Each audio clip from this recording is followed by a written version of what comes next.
दोस्तों नमस्कार। तो आज हम एक पेपर डिस्कस करने वाले हैं जो आपका पेपर हो चुका है, वीडियो 2025। बहुत से बच्चे कह रहे थे पुलिस सर इस पेपर का सॉल्यूशन आप अपने हिसाब से बताओ। तो वैसे तो देखो पेपर जो आया हुआ है हमारा 2025 वाला ये हमारे सब क्लास के नोट्सों में से आया हुआ है, लेकिन एक आध दो क्वेश्चन इधर से आए हैं, लेकिन उस टाइप के सवाल तो कर रखे हमने सब। तो ज़्यादातर बच्चे सब सारे क्वेश्चन करके आए, लेकिन मैं और सॉल्यूशन बता देता हूँ इनका।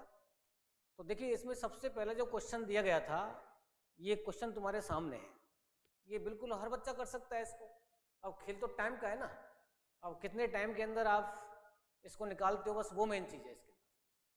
तो सबसे पहले आप देखिए कि इसके अंदर सवाल आपका 1 2 3 4 5 स्टेप का सवाल है। इन 5 स्टेप में से 1 2 और 3 तो प्लस के हैं और 2 माइनस के हैं इसके अंदर। तो इसमें देखो पॉइंट सबसे ज्यादा कहां पर है, यहां पर है। हमारे पास में 4 दशमलव के अंक हैं। तो सबसे बढ़िया सिस्टम क्या होता है, इसमें मिस्टेक नहीं होती है, जल्दी हो जाता है सवाल कि आप या तो यहीं पर स्पेस हो तो यहीं कर लो आप। मैं इसको अलग से और लिख लेता हूँ चाहे तो आप, कि दशमलव के बाद में 4 अंक है यहाँ पर, तो सब में आप 4 अंक बना लो। जैसे मान लो 5.06 तो यहाँ ऑलरेडी था, 0 और कर दिया मैंने यहाँ पर। यहाँ 0.8 ऑलरेडी था, तो 3 0 और लगा लो यहाँ पर। यहाँ 3.9 पहले से था, 3 0 लगा दो यहाँ पर आप। यहाँ प्लस में 7 0.7 0.703 3 पॉइंट पहले से थे, 1 0 और लगा लो आप। और यहाँ पर आपके पास 1.3472 है। ये हमारे पास में सवाल था, तो मैंने इसको थोड़ा सा इसको आगे से सेट कर दिया है बस। अब यहीं पर इसका आंसर आपका आ सकता है अगर आप गौर से देखें। तो देखिए इसमें एक आइडिया लग रहा है हमें कि 4 अंक हो चुके हैं सब में। तो यहाँ पर देखो इकाई पर कोई नहीं है, यहाँ कोई नहीं, यहाँ कोई नहीं, यहाँ कोई नहीं, यहाँ 2 आया है, तो 10। अब इसमें देखो ये माइनस का है, सॉरी ये माइनस लगा दो, चिन्ह को और देख लेते हैं, माइनस प्लस प्लस माइनस। अब ठीक है। अब देखो 10 में से 2 माइनस होंगे यहाँ पर, क्योंकि 0 में से 2 माइनस हो नहीं सकते। जब 10 में से 2 माइनस होंगे तो 8 आएगा हमारे पास। इसका मतलब ये आंसर तो इसमें हो नहीं सकते, या तो आंसर ये वाला है, ये वाला है। अब आपको अंदाजा लगाना है कि भाई ये आंसर 58 भी दोनों में सेम आ रहा है, 3 और 5 का चक्कर है बस। तो यहीं पर आप देखो थोड़ा सा आइडिया लगाएं हम कि भाई हमारे पास में ये चौथे अंक में, चौथे अंक में फर्क है ना। तो चौथा अंक हमारे पास में कहां पर आएगा, देखो यहाँ कोई नहीं है, यहाँ 8 है हमारे पास, यहाँ हमारे पास 9 है, तो 1 बचेगा हमारे पास। और ये 7 और 8 हो जाएगा, और 8 में से क्या घटेंगे हम, 3। तो क्या आने वाला है इसमें, 5 आने वाला है या नहीं आने वाला है। अगर आप थोड़ा सा ध्यान दें तो मैं कह रहा हूं आपसे कि सवाल में बहुत ज़्यादा टाइम वेस्ट करने की जरूरत नहीं है। हमने केवल इकाई देख ली है यहाँ पर। अब मैं यहीं से अंदाजा लगा रहा हूँ कि देखो यहाँ चौथे में कोई नहीं है, यहाँ माइनस का 8 है, यहाँ प्लस का 9 है, तो 1 बचेगा, और 1 और 7 क्या हो जाएगा, 8 हो जाएगा। अब 8 में 3 घटाएंगे हम, हासिल भी अगर आती सपोज करो कोई ना कोई, तो यहाँ पर 4 रह जाता, तो यहाँ 5 आ रहा ना। फिर भी आपका आंसर तो आ चुका, ये इसका आंसर होना चाहिए। पूरा चेक कर लेते हैं हम। सबसे पहले हमारे पास में 10 में 2 घटाए 8 बचे। अब देखो यहाँ पर 2 रह गए, अब यहाँ तो कोई है नहीं हमारे पास में। अब 2 रह गए, तो 12 में 7 घटाओ 5 आ गया। अब तीसरे अंक पे आ जाओ, तीसरे अंक में यहाँ देखो यहाँ 6 है, तो यहाँ पर 5 रह गए हमारे पास में। अब 5 5 5 और यहाँ पर 5 में 4 घटाओ 1 रह गया। अब इस यहाँ पर आ जाओ, यहाँ हमारे पास में कितना रह गया, 1 रह गया। 1 और 7 8 में 3 घटाओ 5 रह गया, और ये 5 और 3 8, और में से 1 घटाओ 7 रह गया। इसका मतलब ये आंसर हमारा कंफर्म हो गया। तो पूरे सवाल को सोल्व नहीं करें, अब पेपर के अंदर यहीं पर 0 बढ़ा सकते थे हम, यहाँ पर 3 0 बढ़ाओ, यहाँ पर 3 बढ़ाओ, यहाँ 1 बढ़ाओ, वही कर सकते हैं सॉल्व इसको। तो इस तरीके से ये पहला सवाल था आपका, और इसका आंसर क्या था, ये था। बस टाइम की बात है, बस हर बच्चा करेगा सॉल्व तो इसको। चलो आगे बढ़ते हैं।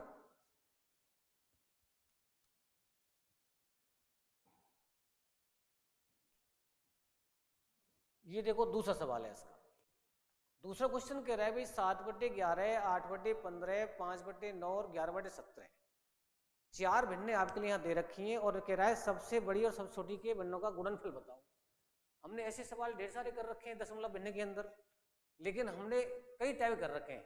अगर यहाँ पर सेम डिफरेंस होता, जैसे नीचे वाली संख्या ऊपर वाली संख्या से समान अंतर से बढ़ रही होती या घट रही होती, तो उस कंडीशन में जल्दी निकालने की कोशिश करते हैं हम, तो डायरेक्ट हो जाता है।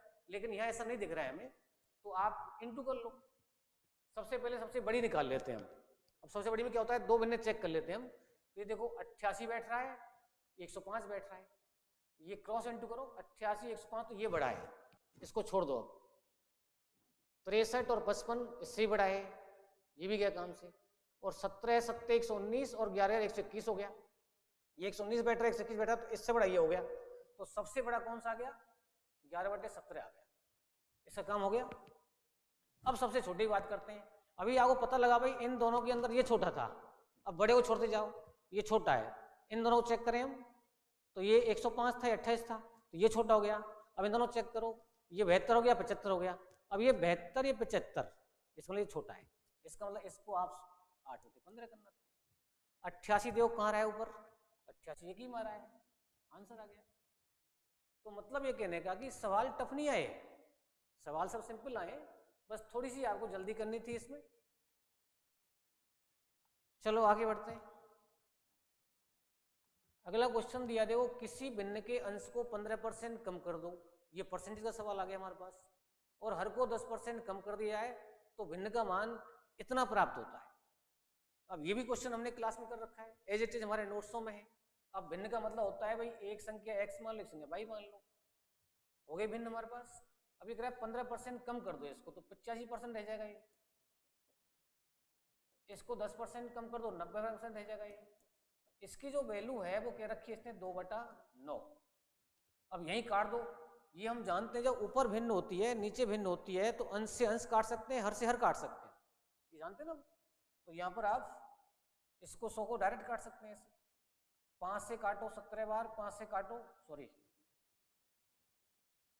ये आपका ये कट गया 100, और यहाँ पर हमारे पास कौन था 85 था। अब मैं इस 5 से दोनों काट रहा हूँ, ये 90 थे यहाँ पर, तो ये कट गया 17 बार, ये 18 कट गया। अब ध्यान से देखो कि यहाँ 17 के सामने 2 है और 18 के सामने यहाँ 9 है, तो 9 से 2 बार कट गए। जब 9 से 2 बार कट गया तो 2 से 2 4 हो गया, तो 4/17 कहाँ दिख रहा है, ये आंसर आ गया। देखो मतलब हर से हर काट दिया, तो ये रह गया हमारे पास में x/y बराबर 2/9, और इसको उधर ले जाओ उल्टा हो जाएगा, 18 कितना हो जाएगा 17 हो जाएगा। तो 9 से 2 बार कट रहा है, तो 4/17 कौन सा आंसर है, पहला ही आंसर हो गया।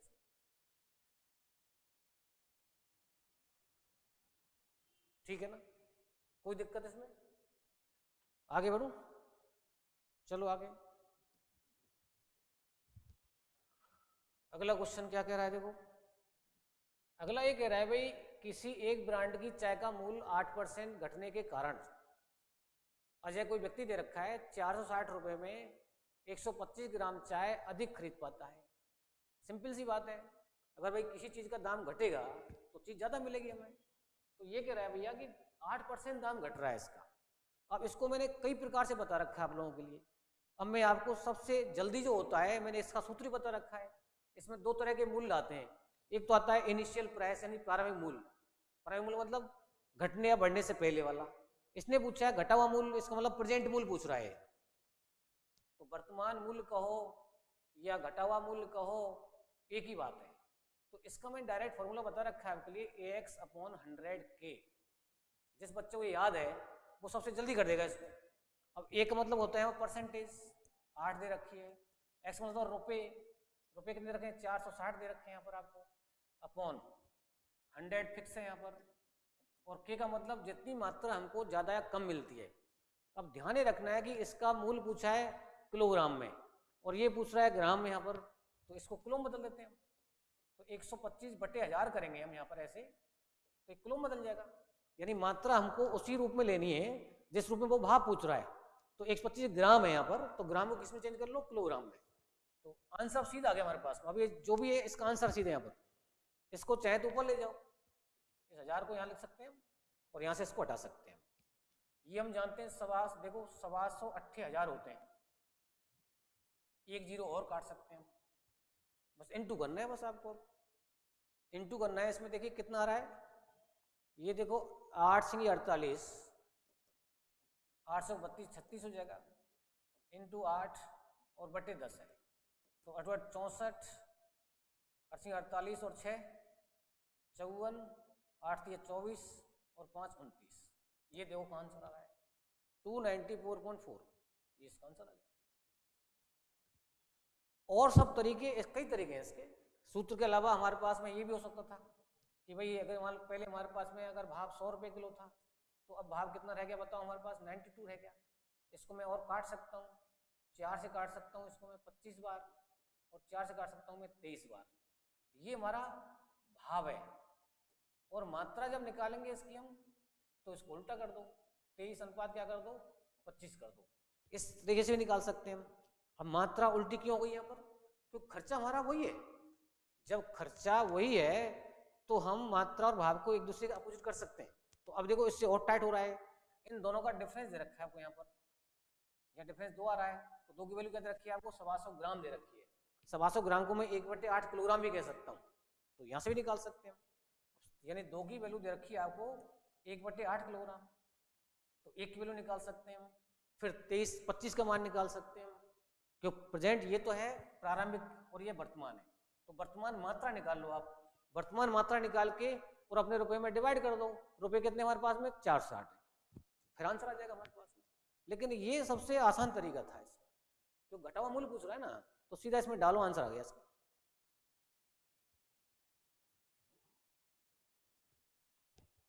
ये क्या दिया है साहब, ये दिया है कि भाई एक आयत की भुजाओं का अनुपात 5:3 है, और उसका पेरीमीटर दे रखा है आपको 80 सेंटीमीटर, परिमाप दे रखा है।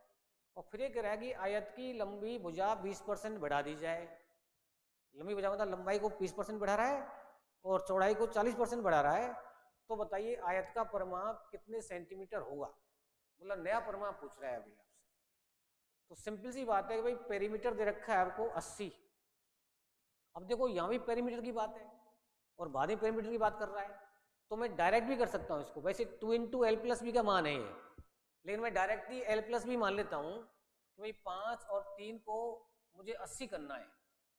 80 करना है तो किससे इंटू कर दूं बताओ, 8 है ये, 10 से इंटू कर देता हूँ, तो ये कितना हो जाएगा, 50 हो जाएगा। ये कितना हो जाएगा, 30 हो जाएगा। अब इसको कितना करना है, 20% बढ़ाना है। 20% मतलब 5 में हिस्सा, 5 में से 10 हो गया, 60 हो गया है। इसको बढ़ाना है मैं 40%, 12 हो गया, 42 हो गया है। इन दोनों को जोड़ दो, 6 और 4 10, 102 आंसर आ गया। अब आप कहेंगे साहब परिमाप तो कहीं देखा ही नहीं है हमने। ये डायरेक्ट इसलिए हो गया कि पहले भी पेरीमीटर की बात कर रहा है, यहाँ भी 2 आना है, यहाँ भी 2 आना है, वो तो कॉमन हो गया ना, हम सीधे ही कर सकते हैं इसको। हमारे पास में 80 दे रखा है टोटल। अब 2 × L+B का मान था, वैसे तो मैंने दोनों जगह L+B मान लिया इसको, तो ये भी परिमाप है, यही परिमाप ही हमारे पास में। या ऐसे करना पड़ता है आपको, 2 × 5x + 3x = 80, तो 8 और 2 ये 16x बराबर कितना हो गया बताओ, 80 हो गया। x बराबर 5 हो गया। इसका मतलब लंबाई कितनी आ गई हमारे पास में, 25 आ गई। चौड़ाई कितनी आ गई, 15 आ गई। अब इसको 40% बढ़ाओ, इसको आप 20% बढ़ाओ, तो 20% बढ़ाएंगे तो हमारे पास में नई लंबाई क्या आ जाएगी, 25 5 बढ़ जाएगी। और चौड़ाई को आप 40% बढ़ाओ, 15 × 4 = 60, 6 बढ़ जाएगा, ये 21 हो जाएगी। अब इन दोनों को जोड़ो, 51 हो गया। 51 का डबल करो, वही आ रहा है 102। लेकिन प्रैक्टिस से ये फायदा होता है हमें, भाई हमें जल्दी करना है एग्जाम में, तो हम क्लास में थोड़ी कर रहे हैं इसको। तो ये सवाल था आपका, कोई डाउट इसमें? चलो, ये क्या कह रहा है साहब, ये कह रहा है भाई 1.1 किलोमीटर था 0.9 किलोमीटर लंबी 2 रेलगाड़ियां क्रम से 60 और 90 की चाल से एक दूसरे के अपोजिट विपरीत दिशा में दौड़ रही हैं, तो दोनों गाड़ी को आपस में पार करने में कितना समय लगेगा। तो ये भी हमने खूब कर रखे हैं सवाल। जब दो गाड़ी आपस में अपोजिट चलती हैं इस प्रकार से, और इसकी L1 लेंथ मान लेते हैं, इसकी L2 मान लेते हैं, इसकी स्पीड V1 है, इसकी V2 है, तो दोनों को आपस में पार करने में टाइम जो लगता है वो L1 + L2 V1 + V2 लगता है। तो L1 + L2 जोड़ो आप, 2 किलोमीटर हो गया, तो सीधा 2 ऊपर रखो, नीचे जोड़ो आप, देखो ये किलोमीटर में है और ये किलोमीटर प्रति घंटे में है, कोई टेंशन नहीं है। आंसर हमारा जो आएगा इसमें किस में आ जाएगा, घंटे में आ जाएगा इसका आंसर। तो यहाँ पर इन दोनों को जोड़ दो, ये कितना हो गया, 150 हो गया। अब ये जो आंसर आया तुम्हारा घंटे में आया, तो ये किलोमीटर प्रति घंटा। अब इसको किस में चेंज कर सकते हैं हम, 60 से इंटू करें। अच्छा सेकंड में पूछ रहा है तो 2 बार 60 से इंटू कर दो। घंटे को आप 60 से करो फिर 60 से कर दो और आंसर चेक करो कितना रहा है। भाई ये हमारे पास 0 1 0 खत्म कर लेते हैं यहाँ से। 15 चौक 60 हो गया और ये 48 आ गया और 48 बी आंसर। 48 क्या कहेंगे अब, सेकंड बोलेंगे इसको।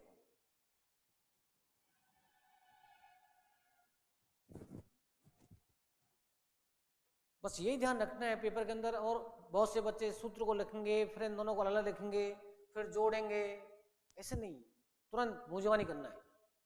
मतलब हर क्वेश्चन आपका 30-20 सेकंड का है बस।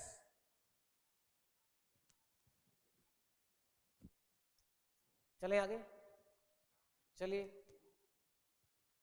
नेक्स्ट क्वेश्चन क्या कह रहा है, देखो ये कह रहा है भाई एक व्यक्ति अपनी कार 30 की चाल से चलाए।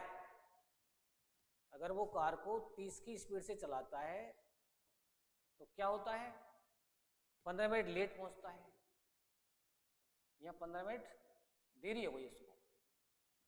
और अगर वो 40 की स्पीड से चलता है तो कितनी देरी होगी बताओ, 5 मिनट देरी होगी उसको। फिर ये पूछ रहा है तो यदि उसे समय पर कार्यालय पहुंचना है तो बताओ कार की गति किलोमीटर प्रति घंटे में क्या होनी चाहिए। ये अच्छा सवाल दिया है इसने। अब इसमें क्या होता है कि 3 टाइप के सवाल बनते हैं। ज्यादातर सवाल आता है भाई घर से कार्यालय कितना दूर है, तो दूरी तो तुरंत निकाल सकते थे आप। इसका भी कंसेप्ट बता रखा है मैंने आपको कि यदि आपको सेम जगह जाना है तो यहां पर आप पहले डिस्टेंस निकाल सकते हैं। दूरी बराबर होता है चालों का गुणनफल बटे चालों का difference into difference of time, समयांतराल। अब समयांतराल में गड़बड़ी कर जाते हैं हम लोग। अब ये भी देरी ये भी देरी, जब दोनों सेम है तो समयांतराल 10 रहेगा यहाँ पर। अगर ये देरी होती ये पहले होता तो समयांतराल 20 बन जाता है यहाँ पर। तो ये 10 मिनट की देरी है लेकिन 10 मिनट है ये, तो मिनट को घंटे बदल लो। तो ये स्पीड हमारी किलोमीटर प्रति घंटे में है, तो यहाँ जो समय का डिफरेंस आ रहा है वो 10 आ रहा है। तो चालों का गुणनफल बटे चालों का अंतर इंटू समयांतराल करते हैं तो डायरेक्ट डिस्टेंस प्राप्त हो जाती है, यानी घर से कार्यालय कितना दूर है। ये तो दूरी आ गई तुम्हारे पास। अब हमें वास्तविक चाल चाहिए इसकी। अब वास्तविक चाल चाहिए तो वास्तविक समय चाहिए हमें, रियल टाइम। रियल टाइम यहाँ से निकाल लेते हैं। दूरी देखो कितनी आ रही है हमारे पास, 600 नीचे 1200 तो 20 किलोमीटर आ गई है। 20 किलोमीटर डिस्टेंस को तुम जब 30 की स्पीड से चलोगे तो वास्तविक समय निकाल लो यहाँ पर, रियल टाइम। वास्तविक समय अगर निकालना है मेरे को तो मैं 20 दूरी को 30 की स्पीड चल रहा हूं अब, तो इतने घंटे में पहुंचूंगा। लेकिन ये फिर मिनट है हमारे पास, तो इसको आप 60 से इंटू कर लो तो 40 मिनट पहुंचूंगा। तो ये 40 मिनट पहुंचूंगा लेकिन 15 मिनट लेट पहुंचूंगा ऐसे। इसका मतलब है जैसे मान लो आपका टाइम 8 बजे आने का है और तुम 8:15 बजे आए, तो रियल टाइम कब बनेगा, मैं 8:15 में से 15 घटाएंगे तभी तो आएगा। तो ये ध्यान रखो देरी वाला समय हमेशा घटाना पड़ता है हमें। तो यहाँ पर आप 15 को इसमें माइनस कर दो, तो इसका मतलब है कि 40 में से 15 माइनस करो तो ये 25 मिनट हमारे पास में रियल टाइम था। अगर आप रियल टाइम जान चुके हैं तो रियल चाल आ जाएगी हमारे पास। तो ये वास्तविक चाल आ गई। अब वास्तविक चाल निकालनी, चाल होती दूरी बटे समय। दूरी निकाल चुके हैं हम 20 और ये हमारे पास समय आ गया 25 बटे 60 कर दो इसको, 60 को ऊपर ले जाओ और 1200 में 25 का भाग दो, 25 चौका 100 और 25 अट्ठे 200 किलोमीटर प्रति घंटा आंसर।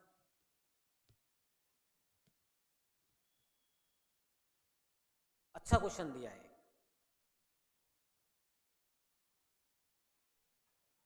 सबसे पहला काम है डिस्टेंस निकालना, उसके बाद में रियल टाइम निकालना। अगर आप सही चाल से चलते अपनी से तो 25 मिनट पहुंच जाते हैं आप। और चाल क्या होती हमारी, वो 48 होती। आप जरूर नहीं इससे निकालें, हम इससे भी निकाल सकते हैं। यहाँ पर आप 20 में 40 का भाग दो तो 2 आएगा, 60 30 आ जाएगा। फिर यहाँ पर 30 में 5 ऐड करो, 30 5 घटाओ फिर 25 आ जाएगा। ध्यान ही रखना है कि लेट वाला समय हमेशा घटाना है। घटाना क्यों है, सिंपल सी बात है भाई कि अगर आप 15 मिनट लेट पहुंच रहे हो, अगर तुम्हारे पास कहीं स्कूल जाना है कहीं कार्यालय जाना है और 10 बजे टाइम पहुंचने का है तो 10:15 बजे पहुंच रहे हो ना आप, तो 10:15 में से 15 मिनट घटेंगे तभी तो रियल टाइम आएगा। वही चीज यहाँ पर है बस। चलो इसके बाद नेक्स्ट क्वेश्चन क्या है? नेक्स्ट क्वेश्चन कह रहा है कि भाई ए और बी ने 4:5 के अनुपात में निवेश करके साझेदारी शुरू की, मतलब 4:5 का अनुपात है, दो व्यक्ति यहाँ पर ए और बी, और ये साझेदारी कर रहे हैं दोनों। फिर क्या हुआ साहब?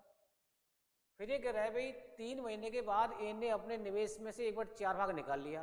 अब देखो 3 महीने बाद चेंज कर रहा है, इसका मतलब 3 महीने तक पूरा पैसा है, तो यहाँ 3 महीने तक इसका पूरा पैसा है, इसका भी पूरा पैसा है। ओके, अब ये कह रहा है कि ए ने अपना 1/4, अब 4 का 1/4 1 होता है, यानी ये 1 निकालेंगे 3 रह जाएगा, और ये 1/5 निकाल रहा है तो ये 4 रह जाएगा। अभी देखो व्यापार का लाभ कितने महीने बाद है? 10 महीने बाद है, तो इसका मतलब ये 7 महीने रहेगा, ये भी 7 महीने रहेगा, तो इसका टोटल कैपिटल बन गया 12 और 21 33 बन गया। इसका कितना बन गया? 15 और 28 43 बन गया। इसका मतलब है कि उनके लाभों का अनुपात इस रेशो में बटेगा। जब धनों को समय से इंटू कर देते हैं तो लाभों का अनुपात बन जाता है ना, तो ये आ गया लाभों का अनुपात। चेक कर लेना मिस्टेक तो नहीं है भाई। 12 और 21 33 ही आएगा ना, और 15 और 28 ये भी ठीक है। अब टोटल दे रखा है इसने, हो गया काम, इन दोनों को जोड़ दो। 4 3 7, मतलब 3 और 3 6 और 4 3 7, 76 की वैल्यू दे रखी है आपको 6080। सीधा कट रहा है, देखो 7 8 56, 8 बार कटना चाहिए इसको, 80 बार कट गया। ये किसका प्रॉफिट पूछ रहा है? वो ए का। 33 से गुणा कर दो, तो 33 इंटू 80 करेंगे हम, 0 8 24 26 40 आंसर, डी आंसर हो गया इसमें।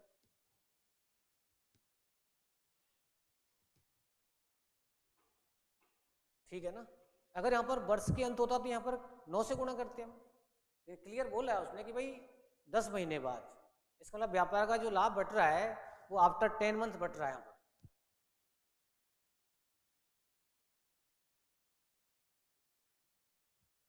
तो कोई भी क्वेश्चन हमारा लंबा लेंथी नहीं है, सब सिंपल सवाल दिए हैं। चलिए ये क्या कह रहा है क्वेश्चन? ये क्वेश्चन थोड़ा सा अच्छा लग रहा है। ये कह रहा है अखिलेश ने कुछ राशि चक्रवृद्धि ब्याज पर उधार ली, कंपाउंड का सवाल आ गया भाई, और उसे 3 बराबर वार्षिक किस्तों में प्रत्येक को इतने रुपए किस्तों में लौटाया, तो 5% दर से ब्याज वसूला गया, तो उधार ली गई राशि बताओ कितनी थी। इसका मतलब मूलधन पूछ रहा है कि भाई हमने कितना पैसा उधार लिया था, हमने चुकाया उसको इतने रुपए किस्त में, प्रत्येक किस्त को इतना दिया हमने और 3 बार दिया हमने। तो इसके लिए मैंने आपको टेक्निक बता रखी है सिंपल सी। सबसे पहले अपने रेट देखो, 5% है। 5% मतलब होता है 100 रुपये अगर हमारा मूलधन है तो 105 मिसधन हो जाएगा, ये प्रिंसिपल है, ये अमाउंट है। इसका मतलब 20 रुपये अगर मूलधन है तो 21 क्या हो जाएगा? अमाउंट हो जाएगा।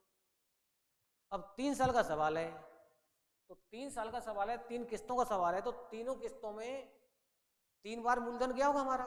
जितना पैसा लेते हैं हम उधार, उसमें हर किस्त में अपना मूलधन तो जाता है ना, फिर वो इंटरेस्ट लेता है, इस प्रकार से वो किस्त बनाता है। तो ध्यान रखना है कि अगर 3 साल का सवाल है तो आप 3 बार ही लिखोगे उसको, और पहली वाली किस्त के अंदर जो मूलधन होगा हमारे पास में वो 20 इंटू 20 इंटू 20 होगा, यानी ये पहली किस्त का मूलधन है।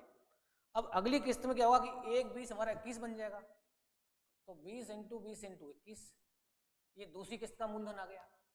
अब तीसरी बार जाएंगे तो ये 20 फिर 21 बन जाएगा, 21 इंटू 21, यानी 1 20 21 बनता जाएगा ना। तो इसका मतलब ये हो हमारा कितना हो गया? 8000 हो गया, और ये हमारा 2 दूनी 4 84 हो गया, और ये 4 से 41 का डबल 882 हो गया।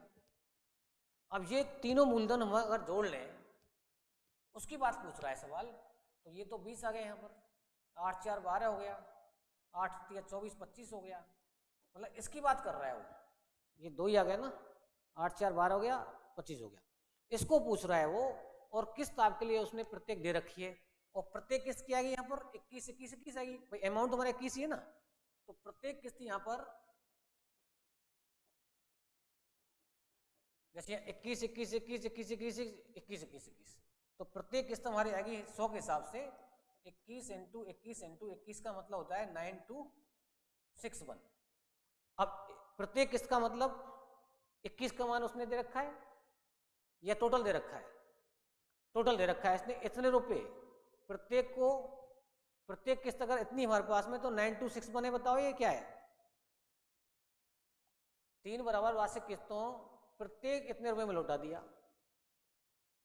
तो यदि मैं 21 की वैल्यू लेता हूं यहां पर इसको तो बहुत ज्यादा हो जाएगा। तो यहां पर 9261 करना एक बार, 9261 की वैल्यू 46305। तो ये हमारे पास में 9 पंजे 45, 5 में 5 बिल्कुल सही है। ये टोटल है यहाँ पर। तो ये हमारे 5 बार कट गया, यहाँ से एक का मान 5 आ गया और इसका मान चाहिए हमें। मूलधन कितना है बताओ? मूलधन निकालना है हमें, कितना उधार दिया? तो 5 इंटू कर दो आप 25 220। इसको करके देखो कितना बैठ रहा है? 5 9 10 1 26 5 10 और 2 12 12 6100। देखो है क्या इसमें? बिल्कुल है। तो ये इसका सबसे बढ़िया तरीका है। अगर यहाँ पर 3 बराबर किस्तों में, अब ये प्रत्येक की जगह पर टोटल के रुपए हैं यहाँ पर, ये टोटल रुपए यहाँ पर, ये यदि तो हमारे पास में प्रत्येक का मतलब ये प्रत्येकित हुई। अब जैसे हमारा टोटल होती है हमारे पास में, तो ये 9261 9261 3 बार लिखना पड़ता है हमको और तीनों को जोड़ना पड़ता हमें। अगर यहाँ पर कुल होता तो, अब प्रत्येक बोला है इसने तो एक ही लेनी है आपको, 21 21 21 वाला बस। तो 9261 की वैल्यू दे रखी है आपको और ये टोटल निकालना है। तो ये इसका सबसे सिंपल तरीका होता है। अब डेस्क्रिप्टिव तरीके से करें तो इसको हम 2 पेज में कर सकते हैं। इसको फॉर्मूले से भी कर सकते हैं हम। फॉर्मूला हमारे पास होता है P/100/100 प्लस R, पहली पावर हो गई। फिर अगली पावर में यहाँ पर 100/100 प्लस R की पावर 2 कर देंगे हम। फिर आगे एक और रखना पड़ेगा। तो ये हमारे पास में होता है प्रत्येक किस्त का मान, और प्रत्येक किस्त दर दे रखी है, उसको दर इनटू करना पड़ेगा। तो उसमें तो बहुत ज़्यादा टाइम लग जाएगा। इससे क्या फायदा है मान लीजिए सिस्टम से, कई बार वो क्या करता है कि वो पूछता है हमसे कि दूसरी किस्त में कितना मूलधन दिया, ये दिया, तो ये निकालना पड़ेगा हमें। यहाँ पर केवल इसी को निकालेंगे हम, इसको नहीं निकालेंगे हम। वो कहता है तीसरी किस्त में कितना मूलधन दिया, तो इसको निकालेंगे हम। वो कहता है पहली किस्त में कितना गया, तो इसको निकालेंगे हम।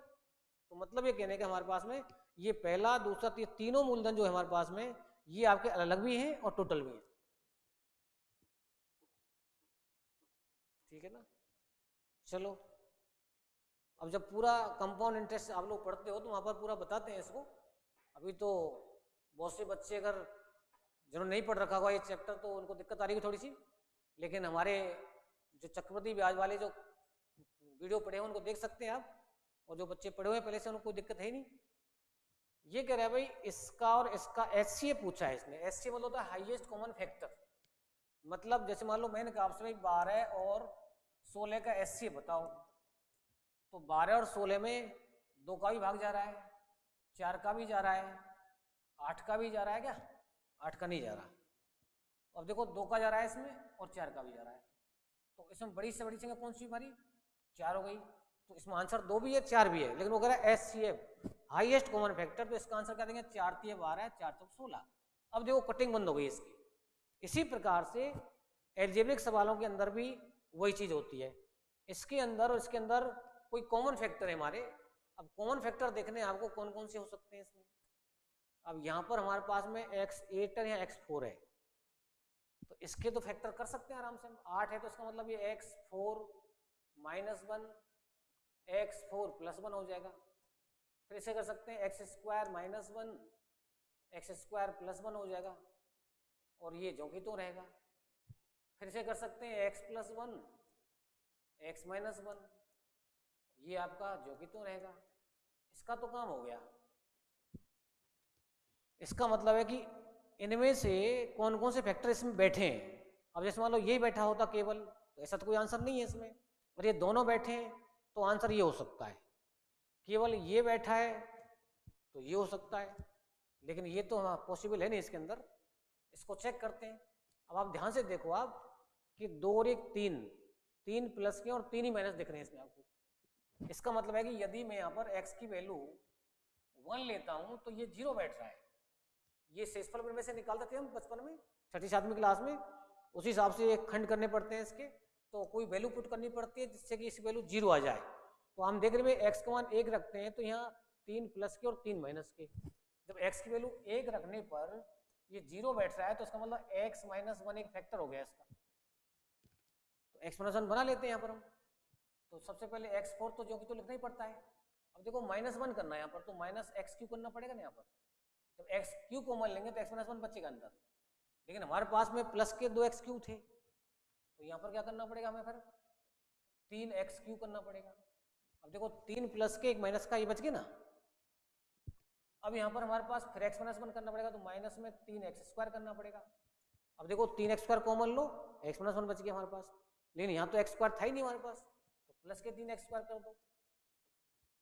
अब यहाँ पर आ जाओ, अब यहाँ पर माइनस का 3x करना पड़ेगा हमें, तो x माइनस 1 बनाना है तुम्हें, तो यहाँ माइनस के 2x है तुम्हारे पास, तो प्लस का x करना पड़ेगा, और -1 लास्ट में जो कहते हो। अब कॉमन लो आप इसमें से, x³ x minus 1 3x² x minus 1 3x x minus 1 plus 1 x minus 1। तो x माइनस 1 आ गया एक पैकेट में, और दूसरे में आ जाएगा हमारा x³ plus 3x² plus 3x plus 1, ये आ गया। हो गया क्वेश्चन। x माइनस 1 एक तो कॉमन आ चुका है, और ये देखो ध्यान से a प्लस b का जो क्यूब होता है ना, वो ये होता है a³ plus 3a² plus 3ab² plus b³। इसका मतलब a की जगह पर x आ गया है और b की जगह पर 1 आ गया है। जो देखो 3 दो जगह दिख रहा है ना, तो इसका मतलब ये कंफर्म हो गया कि भाई ये x माइनस 1 है, तो ये x प्लस 1 का क्यूब है। क्यूब का मतलब 3 बार गुणा हो रहा है इसका। अब x प्लस 1 देखो यहाँ भी बैठा है, और यहाँ भी है, यहाँ भी है, ये भी है, तो इसका मतलब कॉमन क्या आ गया हमारे पास में, एक तो आ गया x प्लस 1 और एक आ गया x माइनस 1। तो इसका मतलब HCF आ गया हमारे पास x² माइनस 1, और आंसर कौन सा रहा है इसमें, डी।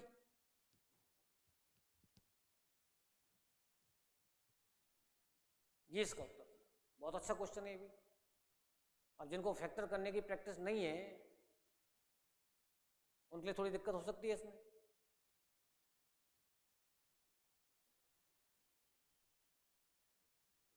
ठीक है ना।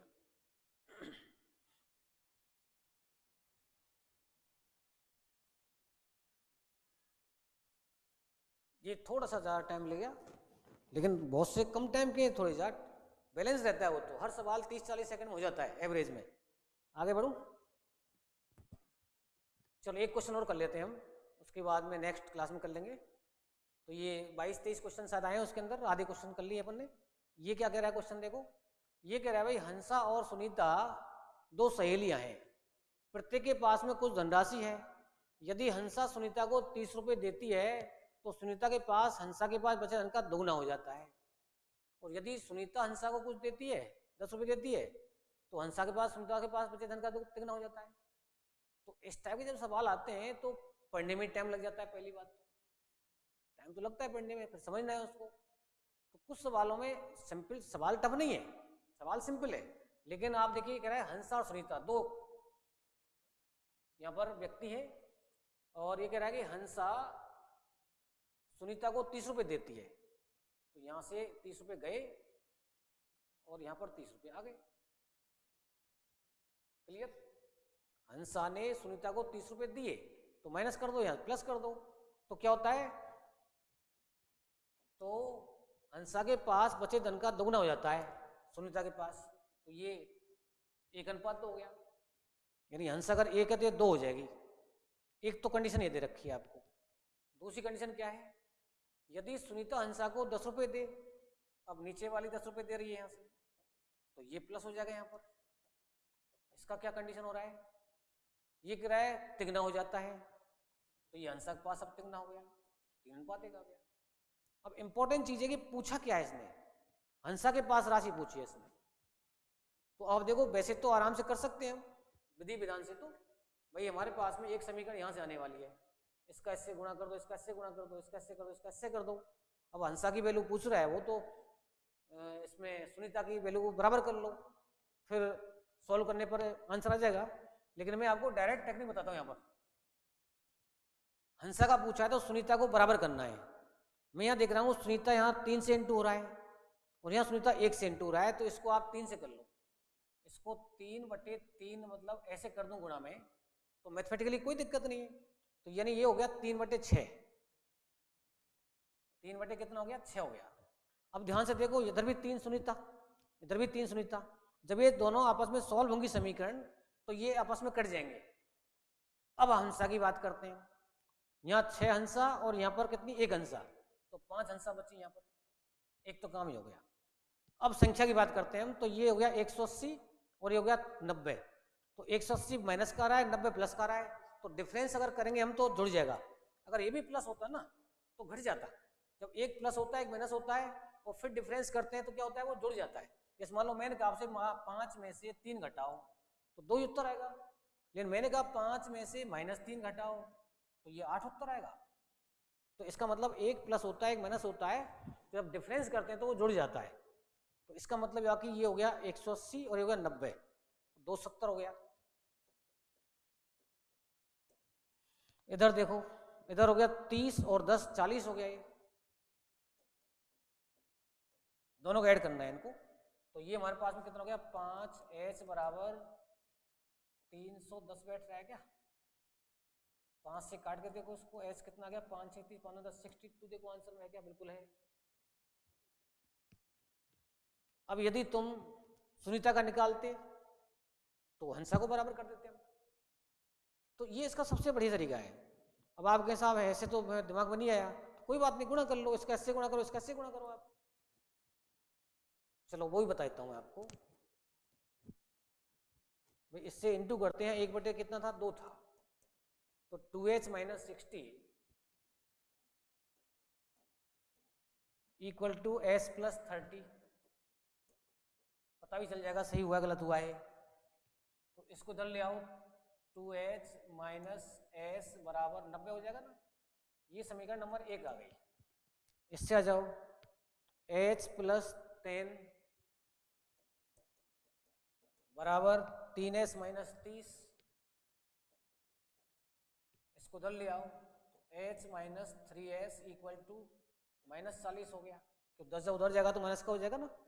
अब ध्यान से देखो, हमें हंसा की वैल्यू चाहिए तो सुनीता को बराबर करना पड़ेगा। अब यहाँ सुनीता हमारे पास में कितना है, 1 है, यहाँ 3 है, तो 3 से गुणा कर दो इसको। तो 6h - 3s बराबर किससे इंटू करें इसको, 3 से, 270 हो गया। अब इन दोनों को जब घटाऊंगा मैं यहाँ पर, ये समीकरण नंबर 2 है, ये समीकरण नंबर 3 है। अब 2 में से 3 घटा दो, तो 6 में से h घटाओ 5, ये तो आपस में कट जाएंगे। अब जब दोनों 70 में 40 घटाएंगे तो ये ऑलरेडी माइनस का है, तो 270 प्लस क्या हो जाएगा, 40 हो जाएगा। और 5h बराबर कितना हो जाएगा, 310 हो जाएगा। यही आ गया, देखो आप लास्ट वाली लाइन डायरेक्ट आ गई यहाँ पर, और वही आंसर आ गया है। तो धीरे धीरे करके, एक साथ चेंज नहीं होगा सवाल, मतलब सॉल्यूशन धीरे धीरे करके प्रैक्टिस में आएंगे। अब ऐसे ढेर सारे सवाल पढ़ते हैं मैथ में हम लोग, तो जिन बच्चों को पता है भाई ऐसे पढ़ते हैं तो डायरेक्ट हो जाता है, वो अपना टाइम बचा जाएंगे यहाँ पर। क्योंकि एग्जाम की तो भैया एक एक सेकंड कीमती है। अब आप सोचें आराम से साहब टाइम मिल रहा है यहाँ तो कोई दिक्कत नहीं है, लेकिन ऐसा कुछ नहीं है। एग्जाम में हमेशा टाइम कम ही रहता है। अब सवाल नहीं आते हों तो टाइम ही टाइम है, तो आराम से 5-5 मिनट में सवाल करो ना। लेकिन रियलिटी यही है कि जो बच्चे तैयारी करते हैं वो कभी नहीं कहते कि साहब ज़्यादा टाइम था, हमेशा ये कहते हैं साहब टाइम कम पड़ गया, और क्वेश्चन कराते बंदा। तो ये हमारे कुछ क्वेश्चन हमने डिस्कस किए, और बच्चे कुछ क्वेश्चन और अगली क्लास में डिस्कस कर लेंगे हम। तो बताया मैंने आपको भाई कैसे इनको फटाफट कर सकते थे हम। सवाल टफ नहीं आए, सब सिंपल सवाल आए, और ऐसे ही आते हैं सवाल हर एग्जाम के अंदर जब तैयारी होती है हमारी। तो आज का सुबह यही करते हैं हम। ओके।